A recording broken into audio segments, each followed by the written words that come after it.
C'est quoi pour toi la méthode idéale en 5 étapes pour analyser sa saison de triathlon 2025?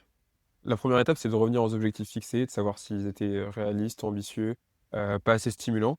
Ensuite, ça va être de faire une analyse quantitative, vraiment regarder les chiffres, que ça soit sur les résultats de course, la progression des chronos vis-à-vis de la saison précédente, mais aussi au niveau de l'entraînement, de voir si, la charge d'entraînement a été respectée, que ça soit en termes de volume, d'intensité, de régularité, et puis aussi au niveau données physiologiques, hein, on parle de puissance, d'allure, de vitesse.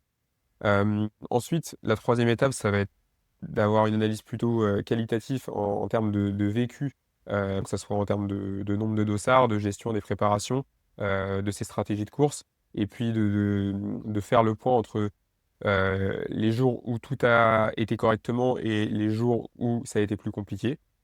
Ensuite, c'est important d'avoir un feedback extérieur, pour la quatrième étape, que ça soit avec, le regard, d'un coach, d'un partenaire d'entraînement ou d'un proche, parce qu'on a souvent tendance à être, trop dur ou trop indulgent envers soi-même, donc avoir un regard extérieur, c'est assez important pour contrebalancer son avis. Et enfin, la cinquième étape, on vient s'appuyer sur les 4 étapes précédentes pour tirer des enseignements concrets avec 3 questions simples qu'on peut se poser, pour la saison qui va venir. Qu'est-ce que je garde? Qu'est-ce que je change? Et qu'est-ce que j'arrête?